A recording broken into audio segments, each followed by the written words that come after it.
हरे कृष्णा। महाभारत का सीन, महाभारत खत्म हो गया। उसके बाद पांडु पुत्र सारे बच गए, 5 पांडव बच गए, उनके संतानें बच गई। पर भ्राता जो अश्वत्थामा के मतलब मित्र थे, सखा थे, उनकी मृत्यु हो गई। तो अश्वत्थामा यहाँ पे सोचते, जहाँ जिस दुनिया में मेरा मित्र नहीं है, उस पूरी समग्र सृष्टि का मैं नाश कर दूंगा। इसीलिए वो सारे पांडु पुत्रों को, बच्चों जो होते हैं, द्रौपदी के बच्चे हैं, सुभद्रा जी के बच्चे, सबको मार देता है। और उसके बाद यहाँ पे पांडु पुत्र तो मतलब पांडु तो बच जाते, पांडु पुत्र तो बच जाते, 5 पांडव। तब यहाँ पे अश्वत्थामा अपने ब्रह्मास्त्र का मिसयूज करता है और उत्तरा के गर्भ में प्रहार करता है। जब ब्रह्मास्त्र छोड़ता है, उसके सामने अर्जुन भी ब्रह्मास्त्र छोड़ देता है। तब मेरे वासुदेव कहते हैं, ये क्या अनर्थ कार्य किया तुमने अर्जुन, ब्रह्मास्त्र के सामने ब्रह्मास्त्र छोड़ दिया।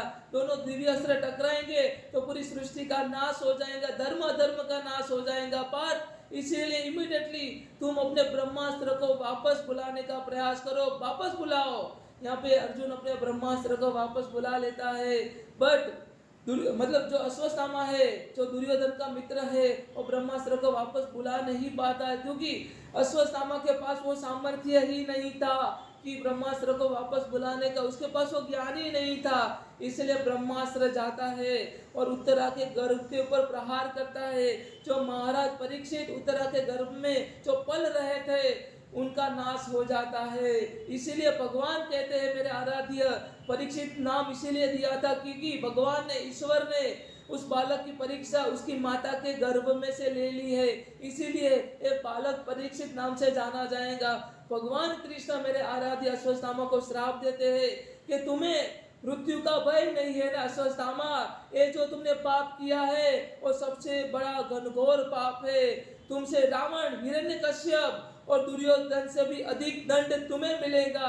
इसलिए मेरे आराध्य कहते, तुम्हें मृत्यु का भय नहीं है ना अश्वत्थामा, मैं तुमसे तुम्हारी मृत्यु ही छीन लेता हूँ, मैं तुम्हें अमर होने का अभिशाप देता हूँ। मेरे आराध्य यहाँ पे कहते हैं, मैं तुम्हें अमर होने का अभिशाप देता हूँ। तुम्हारे शरीर से रक्त बहेगा, तुम्हारे शरीर से पीत बहेगा, तुम्हारे शरीर में से दुर्गंध आएगी, तुम पीड़ा से तिल मिलाओगे, मृत्यु के लिए प्रार्थना करोगे, पर मृत्यु तुम्हें मिलेगी नहीं, तुम्हारे समीप कोई नहीं आएगा अश्वत्थामा। समय के अंत तक तुम इस पृथ्वी पर भटकते रहोगे, समय के अंत तक तुम इस पृथ्वी पर भटकते रहोगे।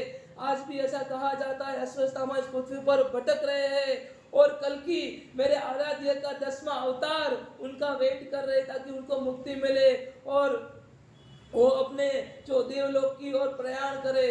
यहाँ पे अश्वत्थामा को इतना भयानक श्राप देने के बाद मेरे आराध्य कहते हैं, अब मतलब माता गांधारी को कहते हैं, क्योंकि मेरे कृष्णा को भी श्राप मिला था, मेरे आराध्य को भी श्राप मिला था। तब यहाँ पे गांधारी जी को कहते हैं, गांधारी माता, माता मैं ही आपका मित्र हूँ, मैं ही आपका पुत्र हूँ, मैं ही आपका शत्रु हूँ। जो दुर्योधन की जो चीख निकली थी, दुर्योधन की जो जंगा टूटी थी, तब चीख निकली थी, वो चीख मेरी थी माता। मैं ही आपका हितेच्छु हूँ और मैं ही आपका शत्रु भी हूँ। यहाँ पे भगवान कृष्ण को भी श्राप मिला था, इसलिए भगवान कहते हैं, मैं चाहूँ तो हर एक कर्म से मुक्त हो सकता हूँ, बट मैं संसार को ज्ञान देना चाहता हूँ कर्म योग का।